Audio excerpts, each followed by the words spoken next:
Surprise!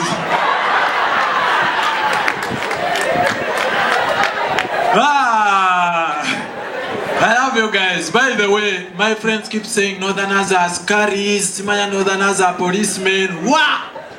We are just strong people.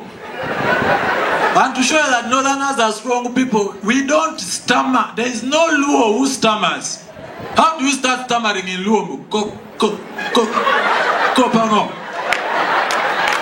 Then the other also answers, kope. It doesn't exist. We don't. But one thing I love, to show you that we are strong people, everybody, there is a very high chance for you to join the army if you started from the very primary school that I started from. We live in reality. Northern Uganda, we don't watch TV and what. Have you ever attended a lesson here in Kampala? Nazareth kids.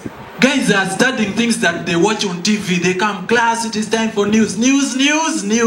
When I was coming to school, I saw a flower. A flower? Is that a problem? Another one comes, news. When I was coming to school, I saw a billboard. Is that a problem? Now, for us, that session used to be heated because an example was an example. They say, oh, team start, then it stands, news. Repeat, news.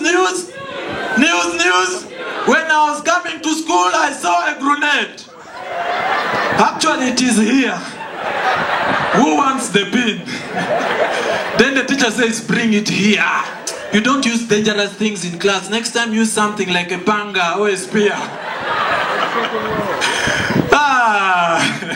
If there is something I missed about my village school, was PE. You know, before PE, you have clean underpants. Now, that session was stressing for some of us because actually, you would check the whole class and nobody has underpants. Sometimes we were even not sure whether the headmaster had underpants. Like we are not sure.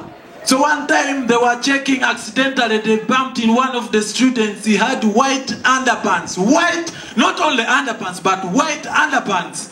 The next day they just made him the hygiene and compound prefect. Yeah. Now all of us started struggling to also get underpants. I went home, I told my father, I was like, I want white underpants. He asked me, do you want to eat food or you want underpants? I told him food. He's like, good, go and sleep. I had to look for a way. I wanted to become a prefect. I sneaked into his bedroom. I saw my daddy's underpants. White. I was like, oh, tomorrow I must be a prefect. Stole that one. I went to school with confidence. I was slaying the whole morning, waiting for the checking session. Then the teacher walked in. He's like, attention, good morning class. Like, morning sir. We are not having PE today. What?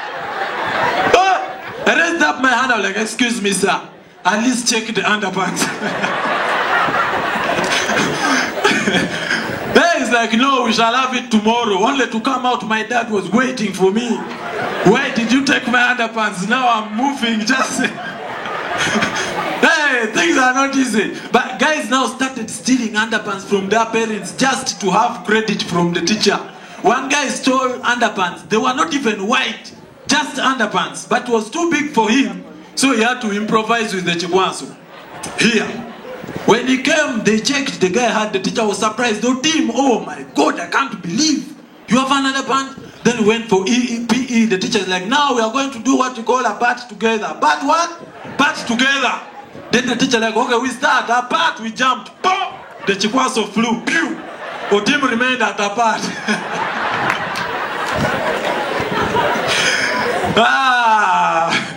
Education is not easy. I was reading in news, the government actually abolished chemistry practicals.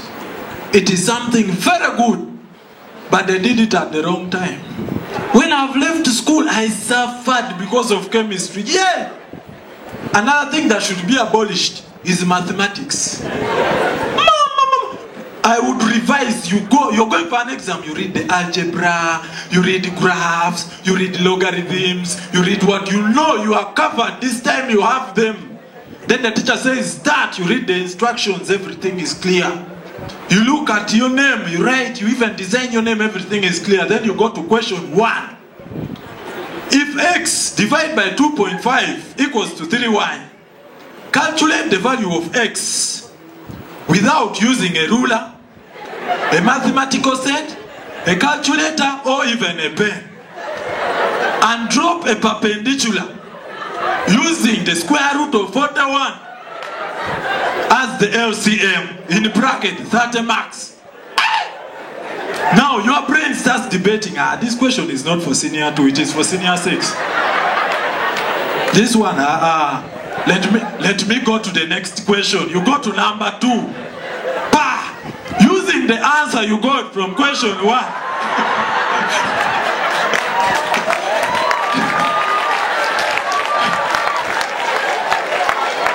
At that moment, you just see yourself in the army doing muchaka muchaka.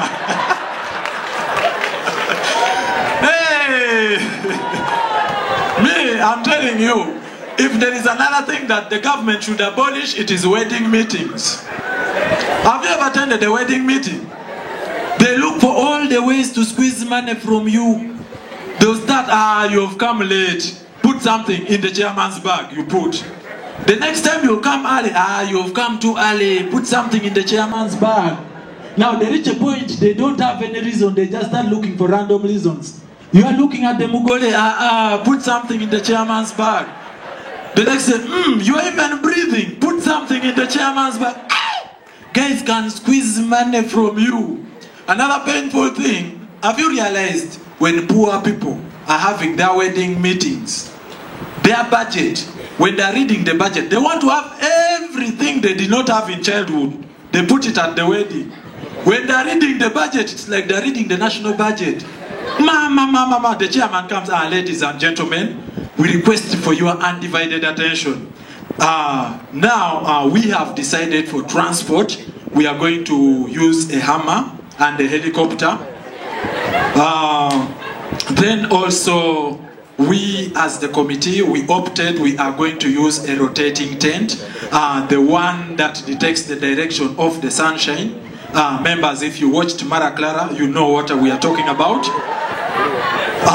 And also to increase, you can hear the English words, that is the first meeting, to increase on the ambience at the reception, we have also decided to bring a smoke machine. Now, all those things for what? In between there are other meetings. The last meeting is when you see the true color. They have not paid. They start cancelling things. Like, guys, undivided attention, please look at me carefully and listen carefully. For transportation, we have decided to do away with the helicopter. We are going to use Auntie Cotilda's pickup, since the maids can sit behind. And also for the smoke machine, since Uncle Omara is going to be around, we can just buy for him a packet of cigarettes or weed, anything he wants. They give. Then and also we have decided about the movable tent. We are doing away with the tent. We are taking chances against the rain. If the worst comes to the worst, there are people who pledged, but as we talk, they are no longer picking their phones. If the worst comes to the worst, we will have to do away with the bride. The maids can say her vows on our behalf. People, you know, poor people problems. Have you realized that you cannot just kidnap a poor person anyhow? It can't happen. Kidnapping a rich person is business. A poor person is a bad business choice.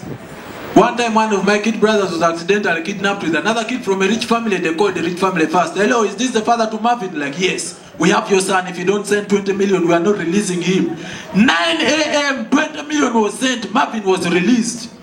Next, they called my father. Hello, is this the father to Obio? Like, yes, we have your son. If you don't, even by the look of my brother, they had to reduce the price. If you don't have 500,000, we are not releasing your son. My father was like, I don't have that insane amount of money. Like, okay, if you don't have money, we are going to beat your son. We shall torture him. Like, but is my son eating? Like, yes. You mean he's eating lunch, breakfast, and supper? They're like, yes. Come and kidnap us also. We are starving. Thank you. Okelokele is my name. I like the sound now, Dixon. Props. Now it sounds very nice. Now let's bring out the next comedian. I say to them, we are laughing. Even me, I'm waiting to see Waiki Benda. My friend, short people are talented.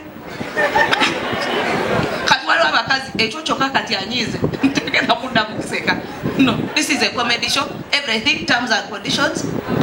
Wonderful. So let's bring out the next comedian. He's extremely funny. Now,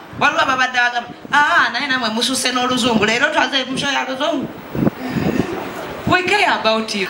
President akalativa nansokole nnyo okusobola okuvunuka obwavu abatuuze beekalakaasizza olw'enkuba etonnye so nga ne pulezidenti abalattiri bannansi tagenda ku bukulembeze bw'eggwanga erya Amerika.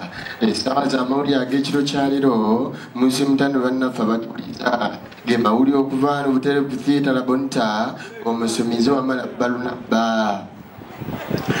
Ssaabasajja Kabaka Kyukyurukuba Nnantaweetwa asiimye nnyo Maama Nnaabagereka olw'ekisaakaate eky'okuliza abaana empisa ennungi bw'abadde mu Lubiri Mmengo Omutanda Kyukyubende Kalimansinjo ensonga eno agyogeddeko bw'ati.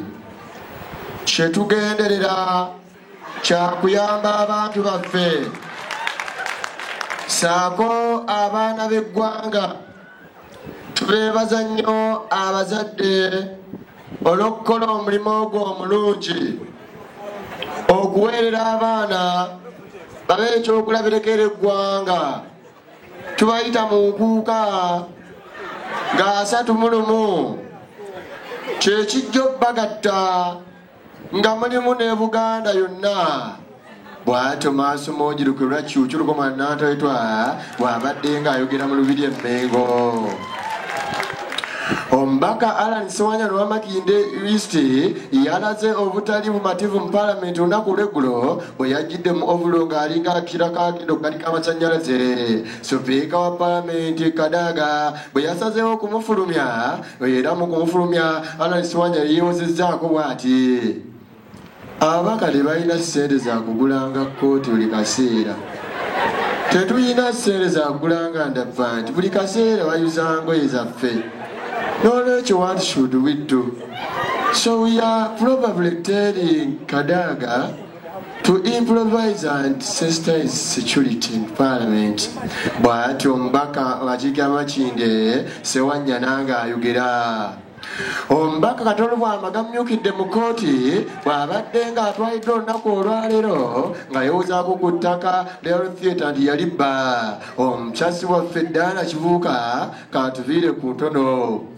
Omubaka Katolo bw'abadde mu kkooti olunaku olwaleero amaaso gamyuse ku ttaka ly'agamba nti yalibba. Abatuuze bamuwagidde ssaako okubanga omulamuzi amutegeezezza balina kudda mu kkooti ennaku z'omwezi ga 6 January. Diana Kibuuka CBS wano e Makinde. Weebale nnyo omusasi waffe Diana Kibuuka. Omubaka akiika Kampala Central Muhammad Nsereko yeekokodde embeera eri mu ggwanga Uganda n'ategeeza nti yandiba Kalumanyera nga amabeere g'embwa. Asinzidde mu Tikko Lubaga, omubaka Nsereko bw'adde ageze ku kyaki n'ategeeza bw'ati. If we don't fight for our country, that means we are behind the scene. That means if we improvise for the country, it means that the infrastructures must be shown. Bw'ati omubaka Nsereko bw'abadde ng'ayogera olunaku olwaleero. Agavudde Masaka omukulu Amoto Mubalanguzi bwe yategese ekivulu mu Lwera e Lukaya ne kimusala nga bw'ati afunye abantu 12 bokka. Ekivulu ekitambiddwa ng'ajja kubyabya omusasi waffe Tom Kayinja yalina ebisingawo. Wakati mutegeka ekivulu mu kibuga eky'e Masaka, Amoto Mubalanguzi munnakimuguzanya Katemba bwe yasaze okutegeka ekivulu nga talaze ku mitu gy'amawulire. Wabula kimbuuseeko bw'afunye abantu 15 era bw'ategeeza amawulire nti yabadde agobera Palaso ekivu kyalegese e Lugogo. Wabula abatuuze basanyukireko ne bamusaba taggwa mu maanyi lw'anaategeka bajja kujja. Tom Kayinja wano mu Lwera. Weebale nnyo omusasi waffe Tom Kayinja. Ssaabasumba Dr. Cyprian Sulwanga omusumba Lusezikoli y'e Kampala agaladde abakulembeze okuvaayo okulwana n'amaanyi mangi obutazanya kawaayiro 12 bba. Asinzidde mu mmisa entukuvu mu kibuga eky'e Masaka, Ssaabasumba n'ateesa bw'ati. Akishwagan Range, no Bazino, Omukama, Atwagaranyo, no Shiguanga, Shemeshiva. If in the book of John, chapter 8, verse 9, it says that Jesus Christ was born for our sins. So let us be brothers and sisters. But back or back to Dr. Cyprian Storanga, but that Giruna Polwaliro. Agavudde Iraka a message ekitwe kitongoza mu bitundu ebyekasambya nga bw'okiryako n'obulwadde obwa siriimu omusasi bwa Fiisa Mwembe kalwe ebisingawo bwe yabadde ng'atongoza emmese ng'ekiribwa Reverend John Father Lukodo bwe yabadde ng'ayigiriza mu mise mu kitundu eky'Irakayi yategeeza ng'emmese bw'ogifumba n'ogiwuuta mu ssupu ewona obulwadde obwa siriimu abantu bangi bagyerudde ku mukolo ogwo saaga okubanga mubaalidde embisibisi Fiisa Mwembe Irakayi bwe bali nnyo omusasi wa Fiisa Mwembe Omubaka akiikirira kya Don East amanyiddwa nga Bobi Wine Ghetto Radiator Center mu Kyagulanyi olunaku olwaleebazza bannayuganda naddala okumussaamu obwesige n'abategeeza nti Yekaya alina visioni esobola okutwala Kyaddondo mu maaso omubaka asizze ku biiki emanyiddwa nga Lona Beach Busabala n'ategeeza bw'ati mwana buli kiga kikwasi Kyagulanyi nakye Kabumu Odanga lwago nakye Busabala nakye Firebase nakye Wagwandes Kabumu Odangala bw'atyo omubaka Kyagulanyi Ssentamu bw'abadde e Busabala ng'ayogera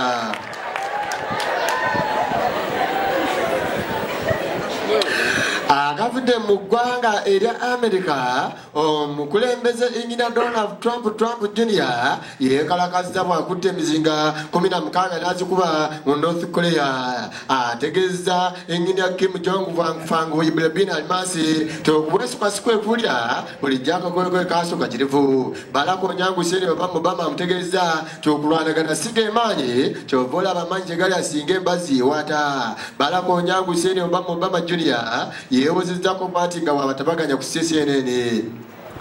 All about the president of America. I find to America or into America is America. But Barack Onyango Obama Jr. ku CNN ng'ayogera.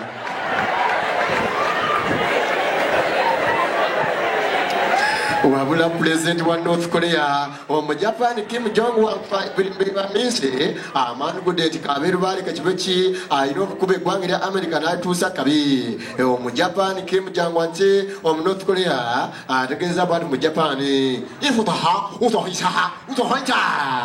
bw'ati Japan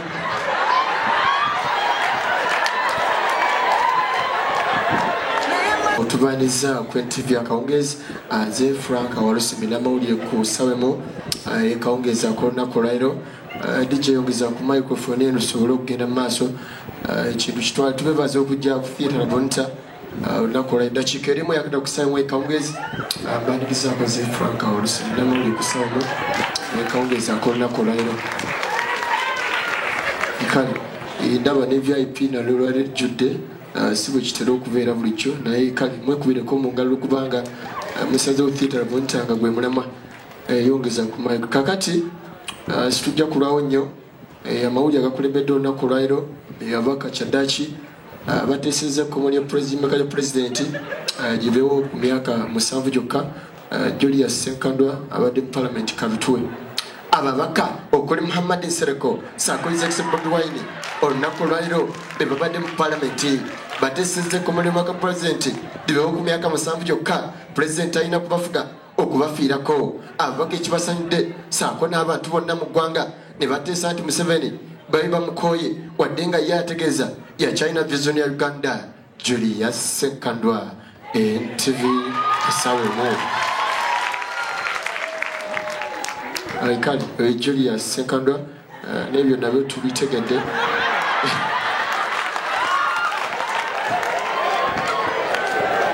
byongo bitadde ku mabbali tetujja kuwogerako mu ggwanga erya Kenya abawagizi olunaku lwaleero bateeseza ne bagamba nti Raila Odinga yawangula akaluko obwa pulezidenti mu ggwanga erya Kenya olunaku lwe basazeewo bamulayize mu butongole musasi waffe Solomon Kaweesa kabituwe bwe tukunyumiza emboozi eri mu ggwanga erya Kenya toyagala kumala mu kaseera kano NTV bwetuuseeko mu kibuga eky'e Nairobi mu ggwanga erya Kenya gyesangidde abatuuze 15,000 bwettu babadde mu kisaawe ky'e Nairobi ne balayiza Raila Odinga ku bukulembeze bw'eggwanga erya Kenya.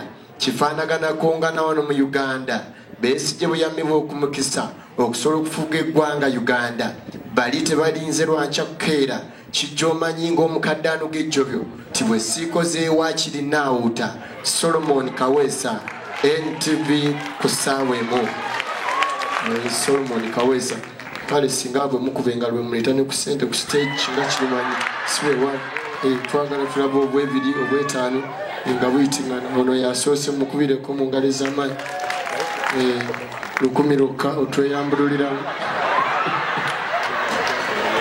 Kale n'abalala mukyalina omukisa ng'amawulire gagenda mu maaso. No NTV akawungezi Frank Olusimbi. Dakika ntono nnyo zezise kusaamu ekawungezi tubandizaako eno theatre Labonta Sibakijje yakikwasaganya mpolampola. Kakati ate Museveni yalangidde abo bonna abatalina byakukola abamwetantala n'okulumya obukulembeze bw'eggwanga. Weebale nnyo. Kale tewali alina keetaano nga kawamu tukiggale lumu. Museveni yalangidde abo bonna abatalina byakukola waakiri bannakuvu abategeeza nti neka yalina eggwanga gy'alitwala mu maaso esaako okubanga agenda tukola Jingo Francis. Olunaku lw'enkwezi eggwanga His Excellency Dr. Museveni akiri mu kikono Mawulid Tudentebe yategeeza abatalina byakukola waakiri bannakuvu abategeeza yeka yalina vision etwala Uganda mu maaso wajagijje saako ne wajagitwala. Jingo Francis NTV akawungezi Jingo Francis. Kakati dakika 23 zesite kusaamu ekawungezi mwebali kwagala theatre Labonta ujiwagera lunaku lwokusatu tubeera wano. Kakati ate abatuuze mu katale k'e Kasubi babategeeza gavumenti bosi bakamuka amangu ddala mpozi gavumenti bazimbidde akalala bategeeza nga bazadde abaana Sako n'abazzukulu Patrick Mukasa kazaala bwana kabitwe.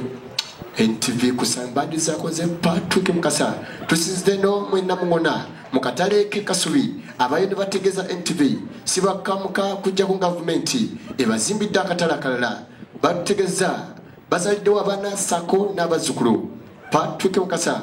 NTV ku ssaawa emu Patrick Mukasa.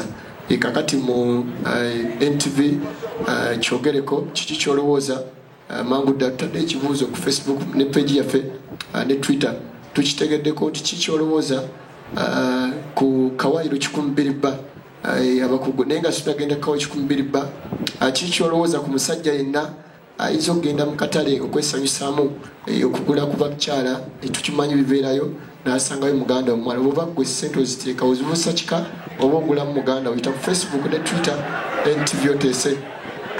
Katulabe abateeseza Kalanzi Theatre Labonta agambye nti ye tasobola kugula muganda omuwala ekyabuseegu. Kale oyo naye bw'ati bw'agambye. Sibakijje yagambye nti yasobola tayita ku muganda we waakiri amugula ssente ne zidda mu kika. Kale Sibakijje naye webale.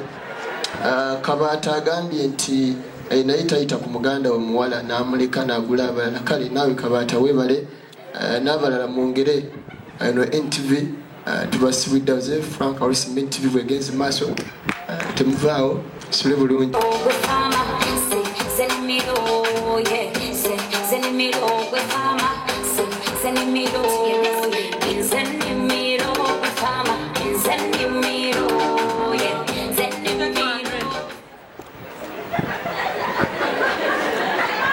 Now men are just sing Marichui. I'm also looking for one, Miguel. Neda haters, the mubula. There is one looking at me and saying that I'm Mulubala in the boots. Kare, how are you people? You guys ever woken up with a song playing in your head non-stop?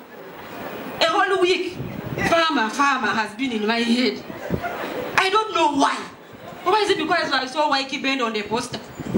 You wake up at night to Susu. 1, 2, Zenekukabala. You're mopping the house. 1, 2, Zenekukabala. Do you know I went for burial? People are busy crying. Their song is in my head. 1, 2, Zenekukabala. What type of witchcraft is this? Now the song is good, but it caught there. You know, even border guys started calling us Nimiros. You pass them on Nimiro Jerry. One time I was walking my own things, going to buy airtime. There was a chick in front of me. She had a bright future behind her. We passed by a border stage. Go on her, Muzaffar. And Nimiro Jirabi. For him, yeah, he just called a man. Even when I passed with my long back. He said, I tell you, because you're so radical. You take a big pig. It's for Zafar in Kampala. But big up for Waikibeda. He's a talented guy. There's a new song of his. I'm glad he's here today. He will explain to us exactly what he says in that song. Me, I failed to sing it even in front of my child, yet I love the song. Let me be your Superman. People, what do you hear here? Superman. Waikibeda should tell us to and tell us, let me be your Superman. Let me tell you one thing. If you don't know the words of a certain song, please don't use it to vibe a woman. You know, today I was coming here, and there was this guy walking behind me. Clearly, he wanted to get my attention. From nowhere, the guy shouts, baby, baby, Superman. I'm like, I don't know this remix. If you don't know the word, leave the song alone. But now, you know Ugandans, you put a lot of words in, you know how to fix words in songs. Eh? Growing up, there's a song, it's your wedding day. We fix their own words. It's your wedding day. It's your wedding day. Mukwano yambala nkutwale. And I thought those things had ended. Recently, I was out at Legends, you know, that's where it's my sitting room. So they played the song. And at some point the DJ paused. When I watched the people shouted, even me I could not believe it. She liked the way me and they go faster. Every time I call her, so she might answer. The DJ paused. Everyone said, my baby back uncle, yeah! I'm like, yeah.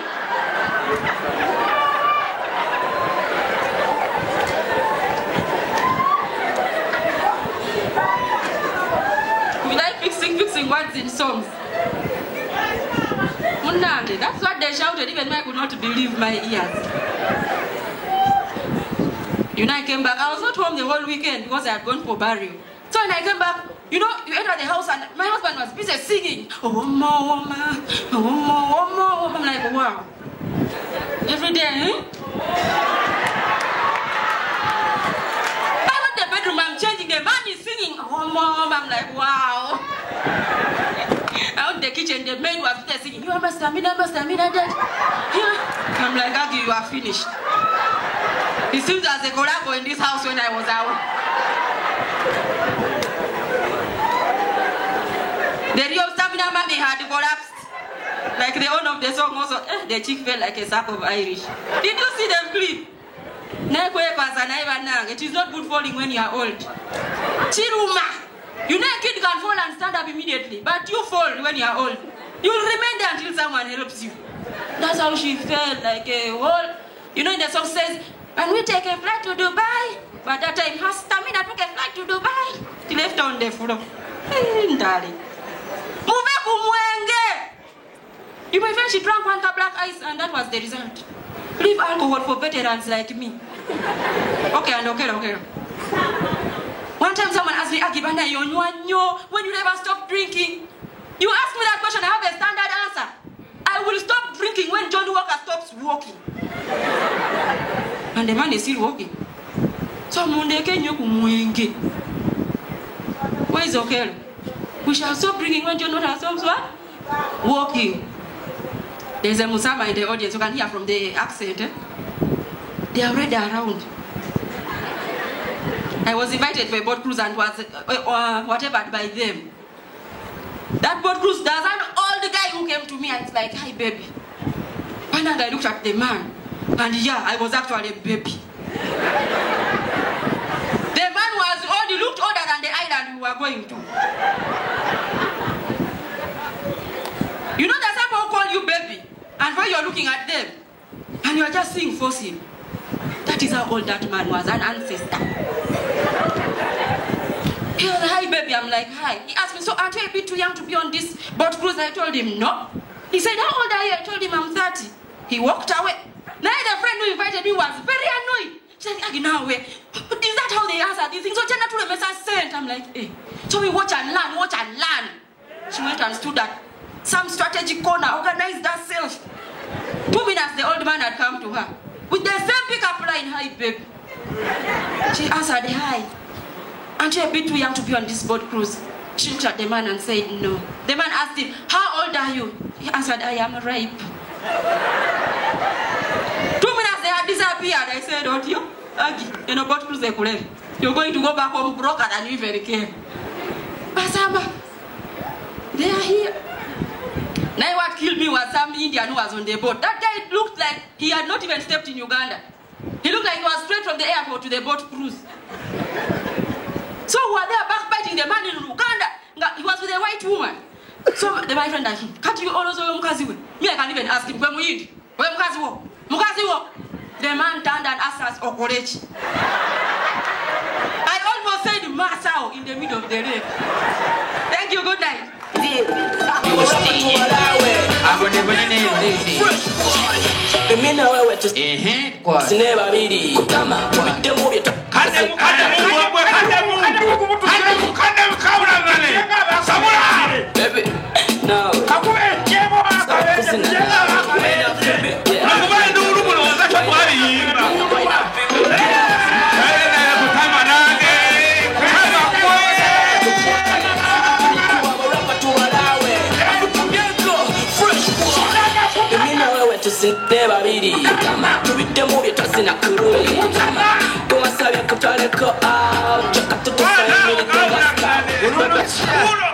Banauganda muzunga alinako nako mukazidideko bakusawo kazide mubala kutama bakuyita musasingo bakana serebala ya naye bwe wale kujja iregera okujirira olwairo batukozeeko bulungi aliko muyako kyekikubye endulu aliwono ono omuntu omutini gwe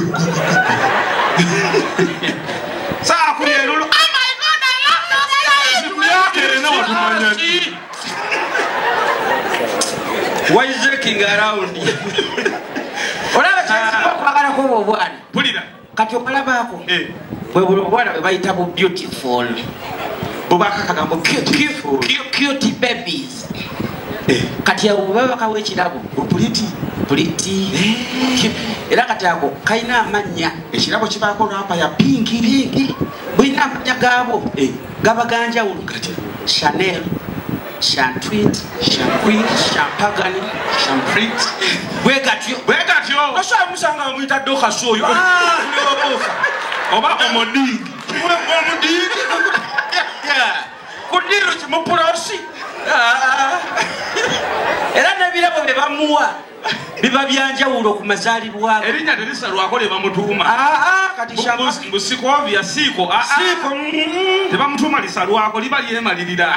Ekirabo kifaanana kitya. Baba nebirabo byabwe biba byanjawulo okugeza. Katono banamuwa ekirabo bamuletera obugatto kutya. Akanya kambuzeeko Cinderella shoes. Obugatto. N'obutete nakatete ndowooza okalaba kagambo kesokodde kanvudde we kabadde nokaduse bigambo by'oluzungu binneebalama nnyo njagala tumira omwami ng'olina omukyala bw'ati omwana ng'oyo ng'akuze ng'oli naye ng'akuze abo abantu munaye beekanasa batya baleta ice cream namutunaga oh my god I'm not going to eat this akacupa kamulabikidde bubi beekanasa naye kiisasa kiri ekintu ekyo kimu bwagenda mutoya abamu mumba gwe kumunaguno kilo 2 adaba abana tebekisa abamu kilo 2 nga zirina ne sound kabambi tekabitegera ono bitegerera nga twafwadde aliwo twakeya sashali wonze fe Ahora vas a marchar, yo me. Hago sangre, amana fana. Oyo myeneza kusoka ku. Sina tienda gaze babuli. Nenga mwebale kujja. Mwebale kujja. Abana mukubire ko ku White Benda ku bugalo. Mukubire ku ngalo. Omwana oyo yasala. Yamaze obatanaba. Tanaba naye yasala omutwe kumulinga lubalaza lwa ssabo. Watu omutwe omwana oyo. Watu omutwe. Kakati ayidenge ejja kuzunza mu video kubanga kibuloka jinja lyokuntaana Sasa. Ana senga gundi ono taina kalevu. Bafanana. Radio. Ani. Waikibenda abula ko katina fana David Utalo katini. Katini. Senga David Utalo jasha yongera mukunviri awo katina bana yimpa numu. Na yimpa benda nga yimpa. Kakati waliwo ekizibu kibuse nina ku bayimbi. Kati Waikibenda ye bwaba akwana. Waikibenda abanaviyo bayine kwana yabwe yo ebantuufu nabyo ne Waikibenda bakwana bati basobola kujja beera omukyala kati bano bo owakana kisawo gye bali benda babasimba batyo gyebiri ebiwala bigira biti izo lowooza mulema kumbe mulamu kati bano Waikibenda nabyo bo tebatuma ajja buzi. Hey, what's up, girl? Hello. How you doing? I'm doing fine. Call Waikibenda. You look fine. Yeah, you got your right. You look right. Yeah, I like your style. I love your songs. Can I get you something to drink? I got you. Then after we go. What about you? Mangunya mama smooth. David Lutalo Aruna mubirubisa sama kula mama. Asoka kuba ko gwatuma gendo ngambira akakawala. Abale baba ni ensoni. Ataba bachipa kuwe yajja. Je bale ko nyabo. Kale baba naye je bale kubbe balonde nkwana yawe. Abachala abapangufu baba ina munyo mugisa. Gundi ono. Kale baba naye je bale kuli 7 je bale kuba. Kale baba muli bulungi. Je tuli. Kakati. Haji Aruna mubiru abadde antumye byakweta. Aruna. Kati omugamba genda yetuukire. Genda omugamba ajje yanzaneerabire. Ajje mugamba. Ajje nige yetuukire ajje. Kati Haji Aruna mubiru ajja. Abanga agenda okusembera bano abali obugaati ne bibindi. Je baleko nyawo. Kale nyawo ne baleko. Assalamu alaikum. Naam. Alhamdulillah. Amina. Alhamdulillah. Chokaruna. Ekitooke. Ekipansali. Ene Aruna tukubanja sente zaffe. Twalete emmotoka yo ku galaji yo n'otasasula balance. Vaawo. Manya ina galaji. Ina galaji. Bamanyi twala tukubanja. Vaawo abaana abo ngenda kubagoba naye omufaananidde bulungi bakuyitaani. Bakuyitaani. Namala. Mweddira nseenene. Mukama w'amaanyi si gye neddira. Baba n'emizizo ne mwafaana negifaanana mulya nnyina takulya. Yesu kulifaanana mufaana.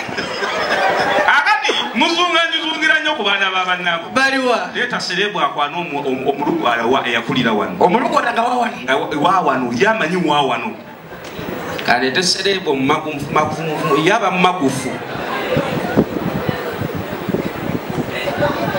Jabale. Mugamba mutya? Aleeta nakwana obulungi Kamiri tasobola kwage. Ne Kamiri teyeeguya taalamumanyi. Kamiri tayinza kukwana naawe. Bandeetaani awo.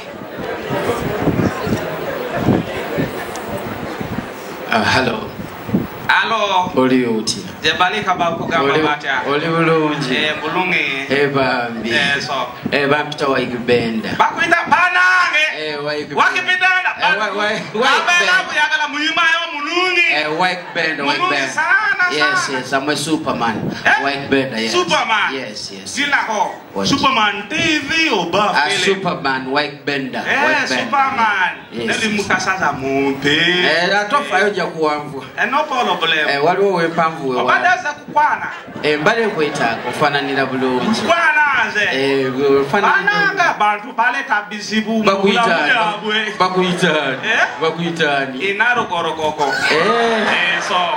Okay, kankuyite koko. Kankuyite koko. Soka mboyagala kukuba sintu eno.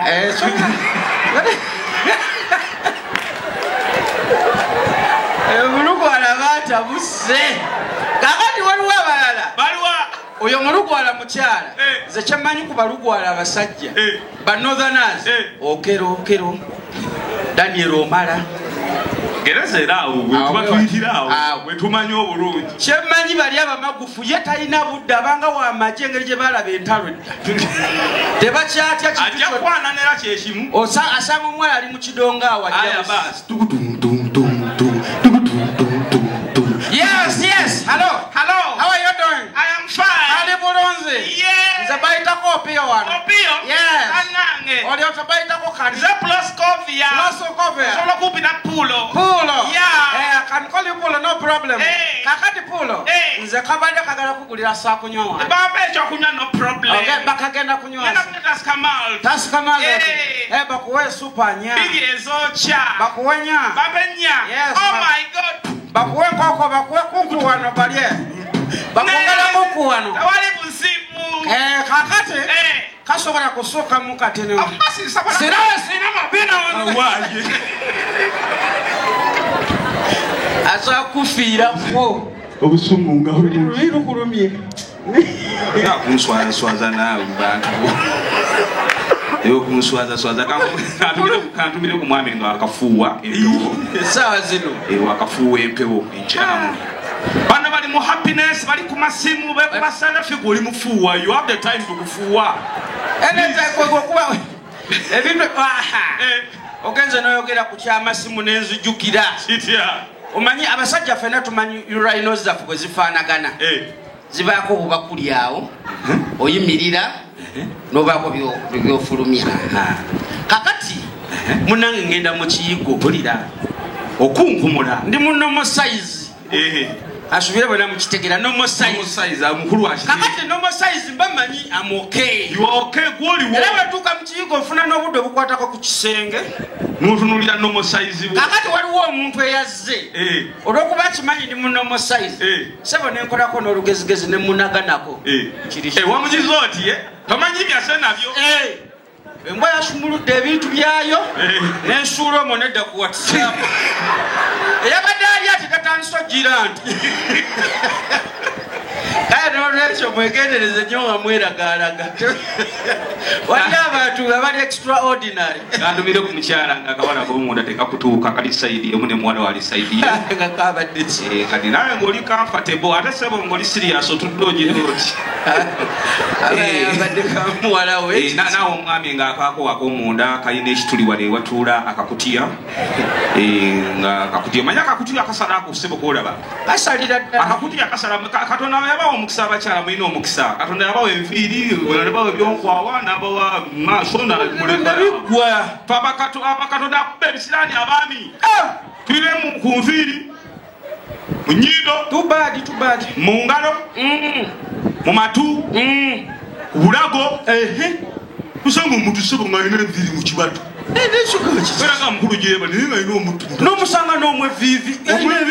Kuviivi. N'atuwa mu maaso, n'atuwa mu nkwawa, n'atuwa mu kifuba. Bintu bingi nnyo yate. N'atuwa kakutiya kubaako obuntu nga buna. Ku kakutiya. Ne buba tebuba bungi. Buba amajaaga. Munaana awo. Teyakoma Katonda okumanya nga ttima. N'atuwa mu sitting facility. Ate yateekayo bungi, ate buba butiri naye nga bungi. Tosobola bukwata n'obukuunyuula. Wapi?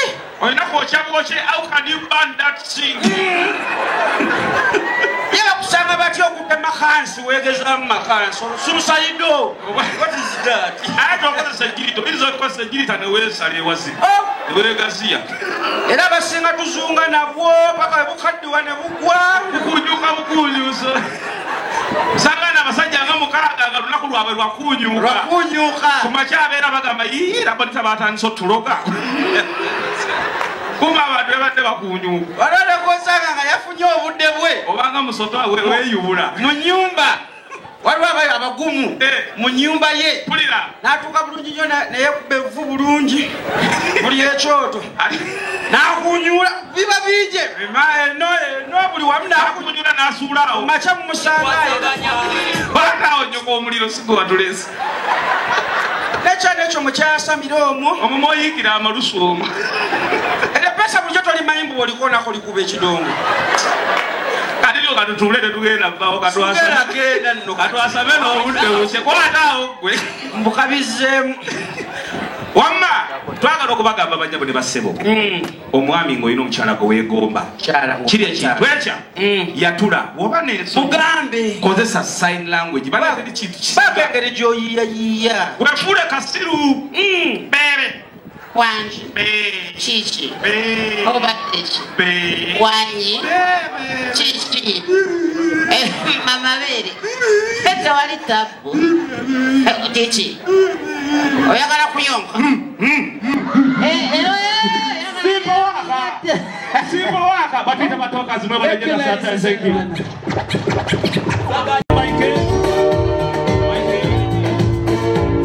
Alright. Sawa blokore sawa. Sawa blokore. Sawa. Wali tunyukira mukama tukusaba tata. Kendeza musawuli mukama uliyene mozili yake. Mukama tukusaba. Twala Museveni gye watute Mugabe. Twala Musenye Enkalu. Twala n'abasajja be twala. Uruluishia. Mulimu bambega muno. Sinaga ntwala na Lufeenya. Munsi yagire eyo. Twala. Bale akayimba kademu abantu bimsongo okiriza kwa mweti kye wali tujjukira ajja mutwala bakayimba. Ngabulete kikweche kumwite musigesiko. Wali tujjukira twala. Waka katia atya. Wali tujjukira mulete nsiko za mmaso ga musajja wa Mukama. Awulire. Wali tujjukira Mukama alitwala. Ali mutwala. Ngamba Museveni. Tolika Kayihura. Naye twala. Atawanyiza Besigye. Mukama oli luddawa. Ne mama Janet oyinza omuleka. Olulishya muzee apande twani kodinga. Sinaga nkuba kiboka. Wekaza wano nembeera nze kamukomera. Keka kamutwala na Lufeenya abatali okwo. Yagamba Museveni agende. Ngandinze keyo ntobabo mlinga twali banyiga mwe museka. Naze mbwazi ndikonze kazi nkuba. Ate zimwe zifuza ku masanyalaze. Mbu batika wayaza amasanyalaze awo n'ofuka ko shi. Negakuba noloka gajuza power bank ayo.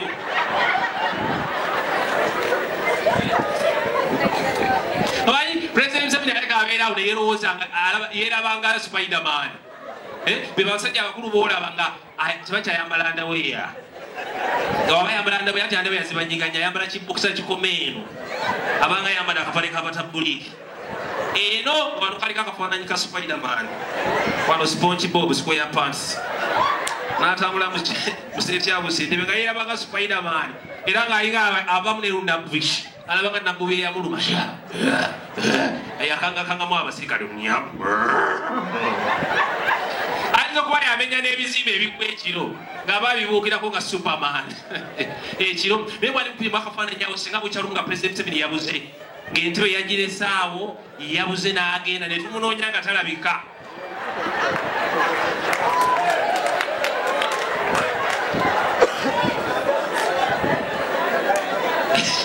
Yesala yammwe abuli bubuzi tumunoonye nga talabika entebe agirekawo naye kikwewunyisa Omuganda asooka okugiraba bw'ati agikeeza Mowino gitunda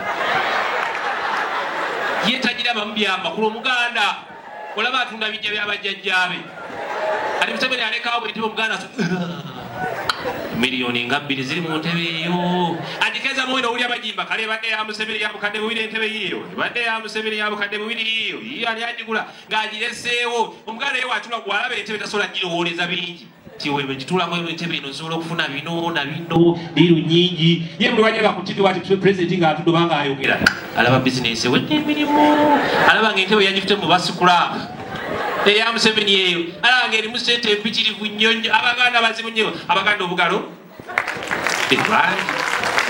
aliranye n'Omuganda bwetegereze watadde essimu yo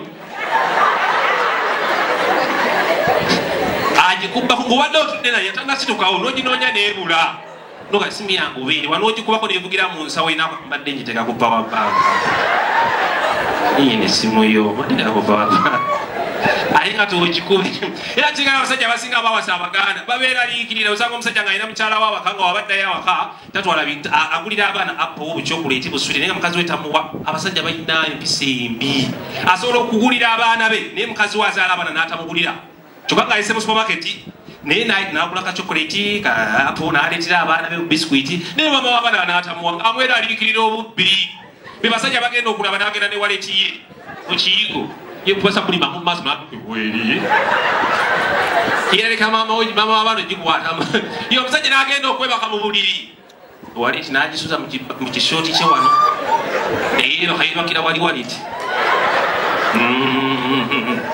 olwaloota olwawulya mukazi we nga yekyusa naye neyeyongera ku kisenge n'azuka ku makya asobola kujja eri waliti n'abalamu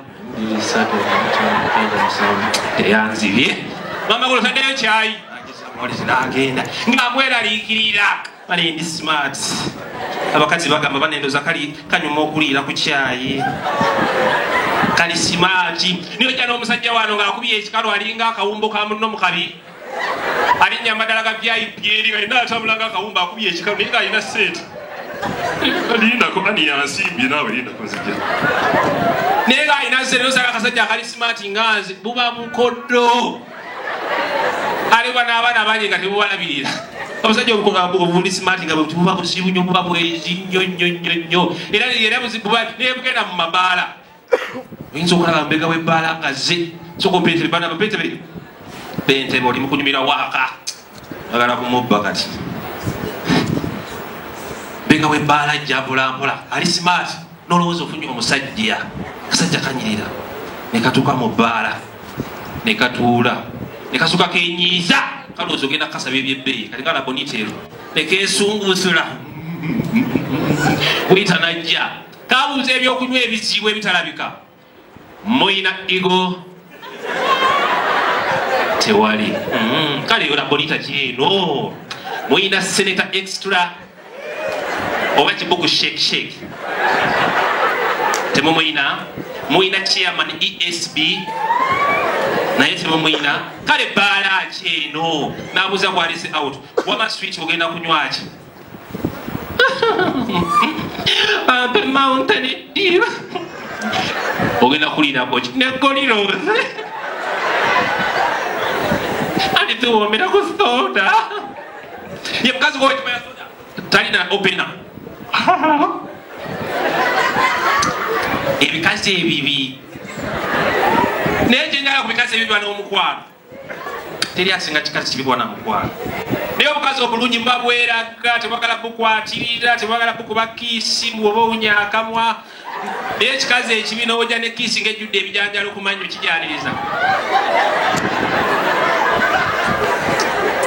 ebikazi ebibi banaye embyagala minoonya sibiraba biba n'omukwano muyitirivu ennyo ebikazi ebibi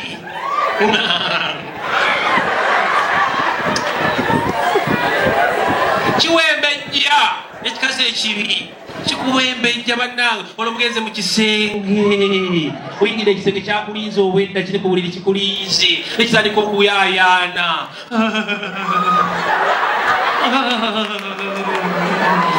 kati ogenda kunkolaki tebigenda kunuma tebigenda kuluma naye nowulira amaanyi nomanya ekikola kyogenzeemu ogenze mu lutalo olwolunyuma gwogenda okulwa naye yatandise dde okutya genda kukubira kaihula mugamba olina batuuni ekikazi ekibi ate ebisinga bikola ne mu national water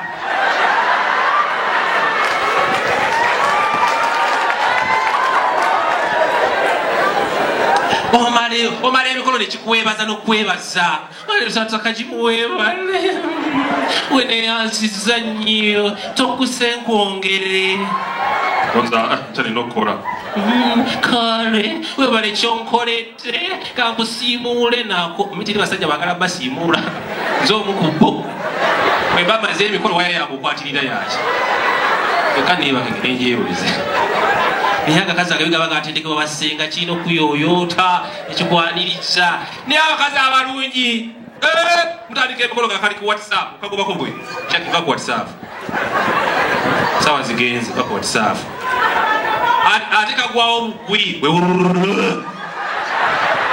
nze jangu onkoni njagala kwebaka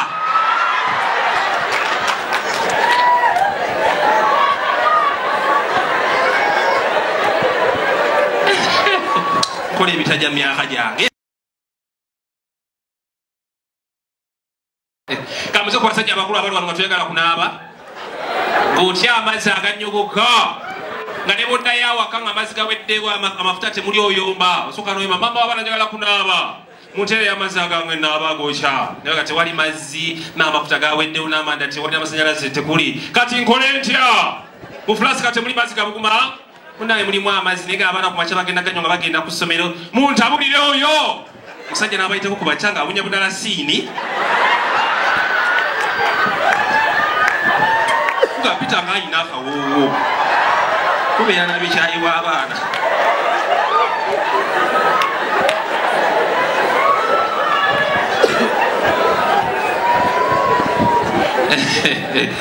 neyanzanya omuzeyi neyanzege ansibye omutwalo padde omutwalo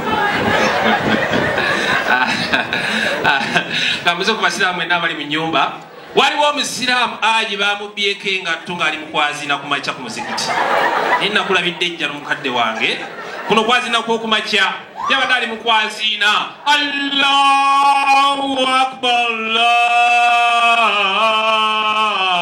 n'alaba omuvubuka gw'amanyi ng'agenda n'engatto ze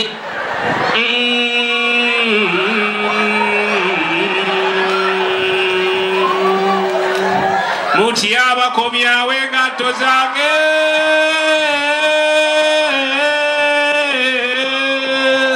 agenda okulaba nga yeeyongera nalaba seekabudu ng'ajja ku muzikiti seekabudu mutya abawuyo n'engatto zange wakbar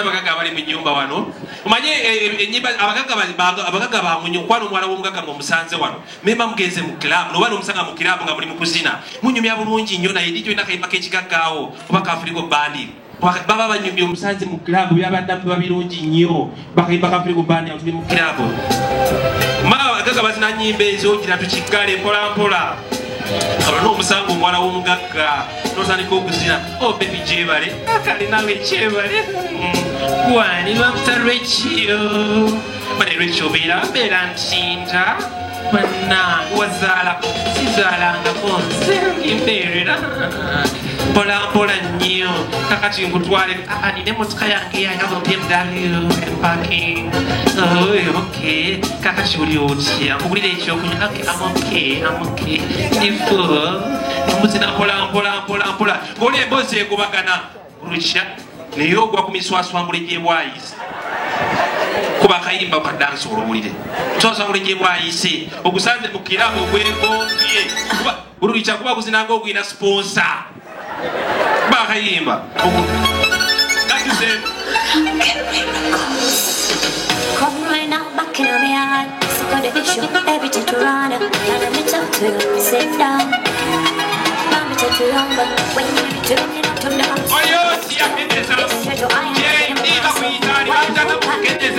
babuzana mutebi namutebi obeera bwabeera lungujja namutebi wazaalako tesizaalako nakuwa embwa z'abasajja amazaago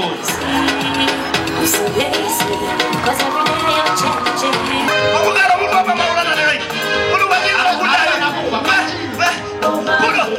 pulo temutuwadde bugalo katuddeyo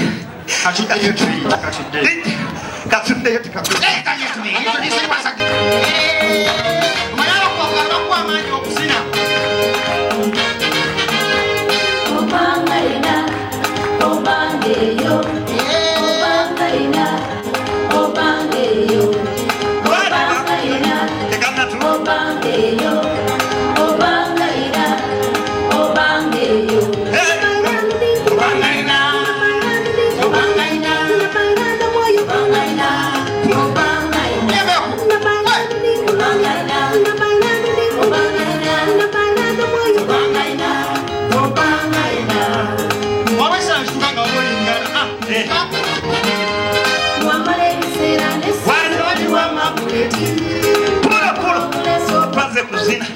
kibenda anazina nema bakutadde wala mbagwe bakuleka wano gasite bamumeka bempino kijjamu enjawulo olemeddemu lokoli naye nga basitole banyala muli mutya maiki bakuwa endala eyebuukabuuka bampendala ina emala anaina microphone endala emala abasiraamu mwenna assalamu alaikum warahmatullahi wabarakatu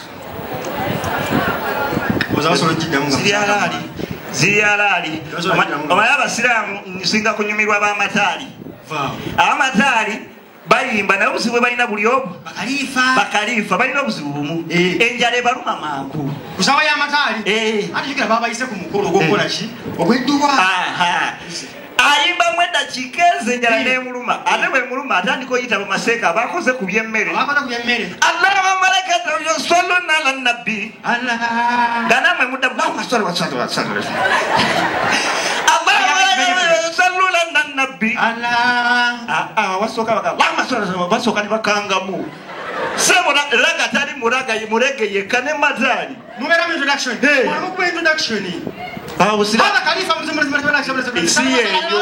si yeyo allahumma lakal salluna ala nabi allahumma salli wa sallim ya alladhina amanu sallu alayhi wa sallimu taslima eno byogudde barufu wa misaka kajje muna etonda ya alladhina amanu sallu alayhi wa sallimu taslima atandika namani inna qawli sunni bukudi sallallahu alaihi tajakuni kitabina maruhata yajaku Allah jannati khasfa udara yunusu khaifa towakan maulana damu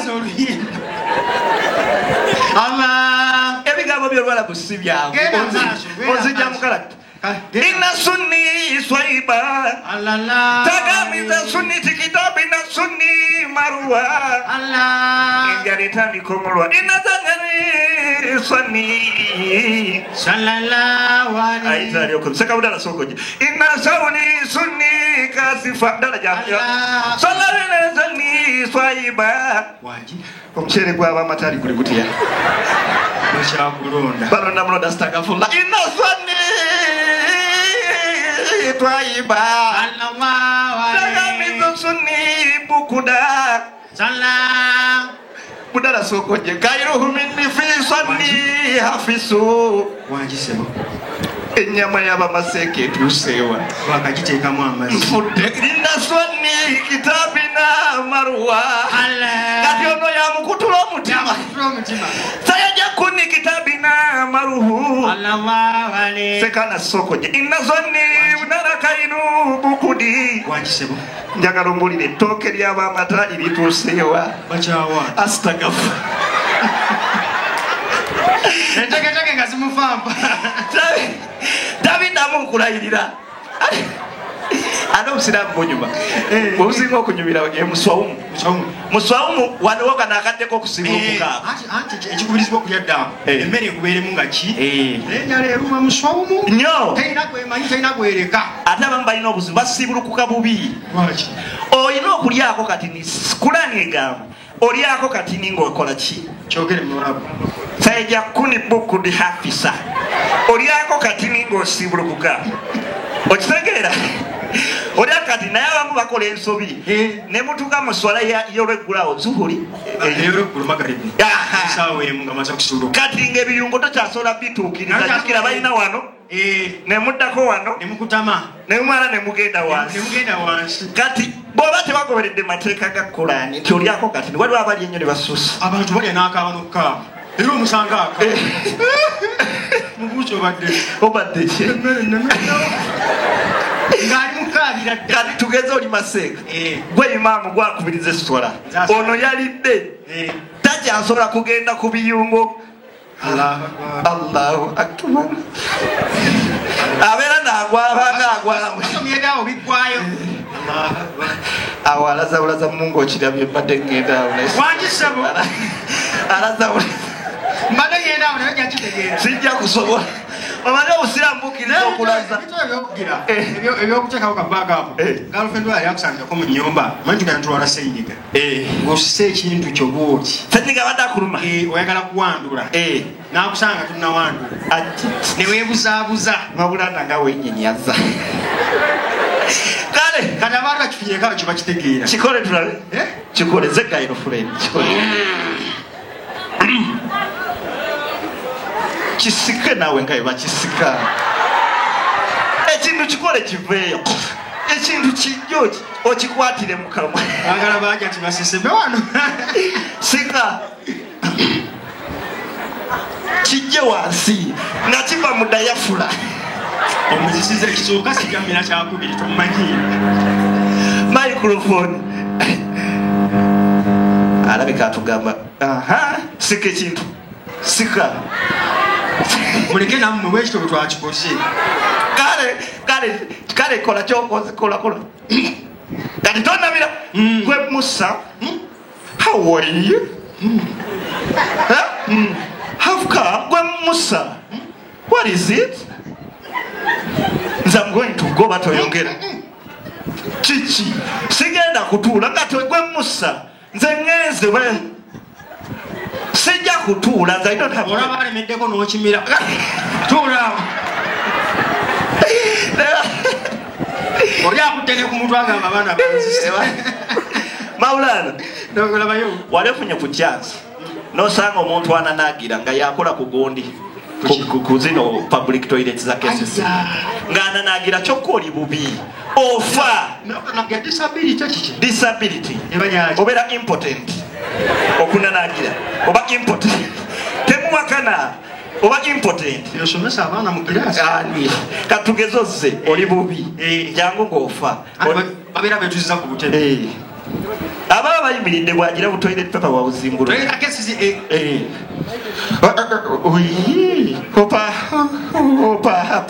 opa ki no si byakumala agagesoke dendako nedda oba habadde ki sokolete enda kabutonde endagamuntu sibya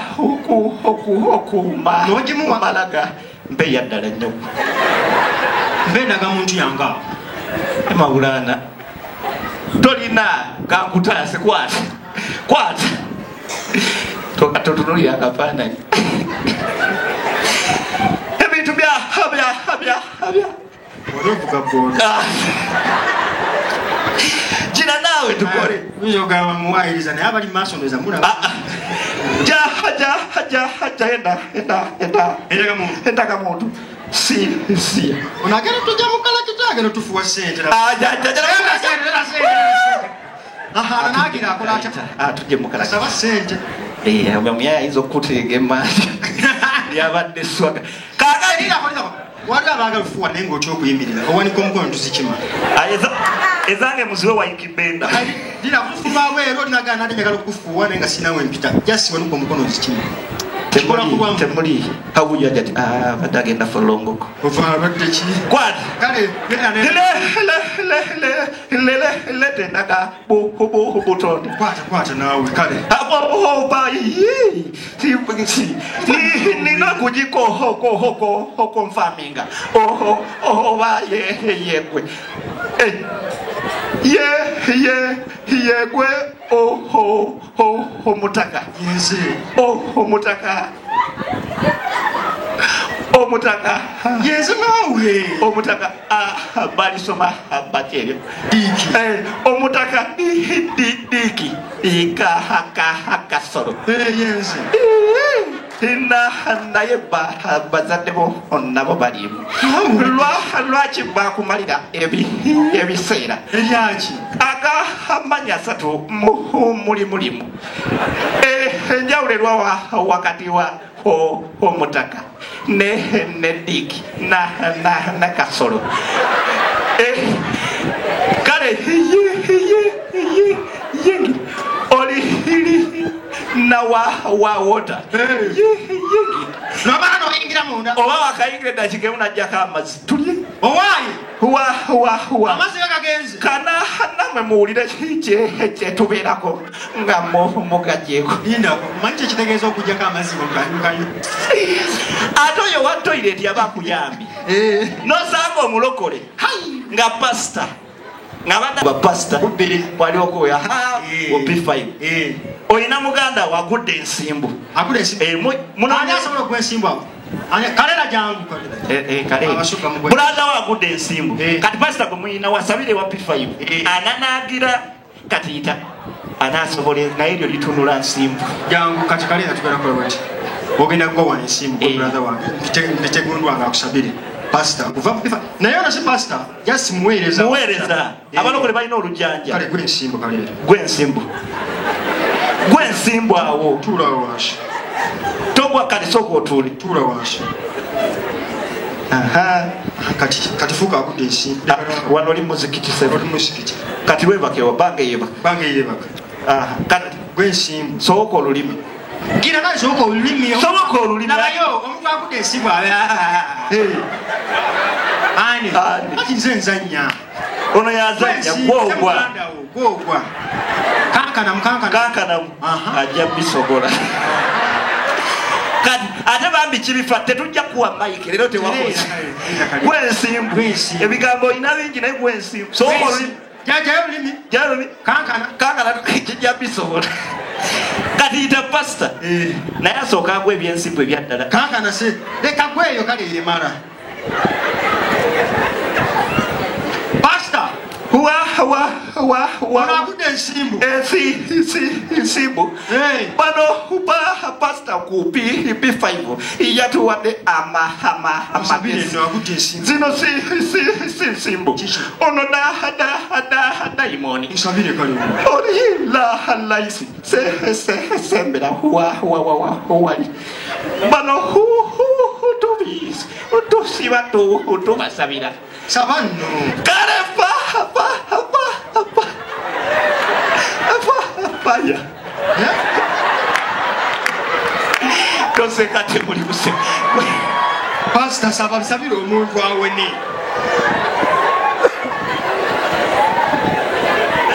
Dabo jirensimbu. Kalera gwensimbu ekindi. Gwensimbu oli mufu. Kalera to gwensimbu yaddala. Bizanya. Esemo sembera yo. Ojja kudusa homo. Sabanno pastor. Karepa. Ya. Ngate bawo.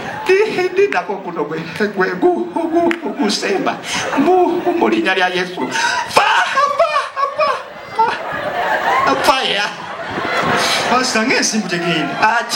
Kirabika ono si daimon. Birabika byakika. Kye mubamukola ate omukyalo. Yetondera abakadde. Oba alime ebijja. Kalera vayo. Kalera. Bala abasoga baba bati. Adanze nategedde nga tetunnamuyita omusoga bw'omugamba fa. Ebyaka kalera. Mukwate ku lukwago tulabe. Omugalo gwa kalera. Kalera nzikiza ekintu kimu. Maria kibambi yawasizza naye. Yayanjudde eri mugundi bw'omusoga. Bambi mukazi we agenda nnoba. Tonnabimanya. Omukazi yagaye tajja musobola. Alogootana. Maria kyalogootana olaba kati. Comedian omuvuzi wa boda aloota bya boda. Erogero boda awo ekiro. Maria bino byazanyi. Byalogootana.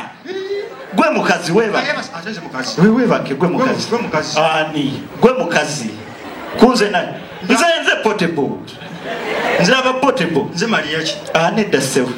Gwe mukazi. Maria ki yali agenze kola nasanga omukazi. Kagenda tuwame ayo gye biri. Fudde mungu. Neyanziza mwebale. Yongerako ettaano.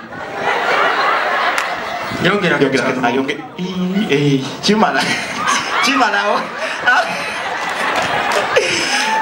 Ndera kati wakana okubeera omukazi. Tetulina budde waikibenda. mukazi wa Mariaki nkikola ku lw'abajja tyabali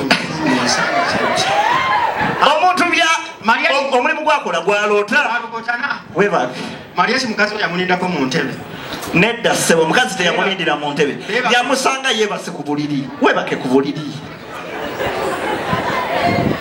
webake ku buliri Mawulana twala eri tetojja kuvaayo Mawulana webake nnyoko webake ate otunula eri otege n'akamaso Mariaki bamutega akamaso ye yennyini kamaso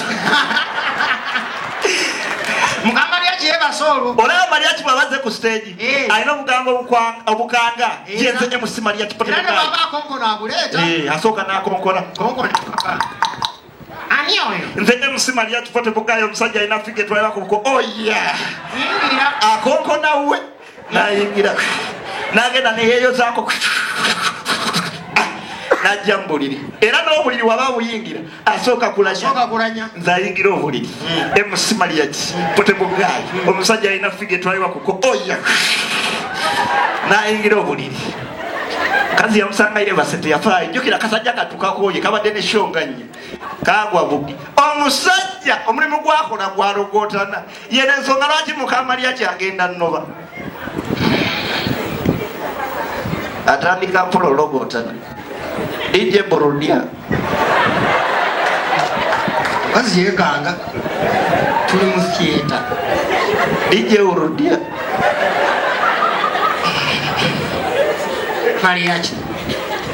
Mariaki Uruchia kazi n'atategeera manyi otwo tuba tumuluma n'addawo njagala otumira abakazi abasoga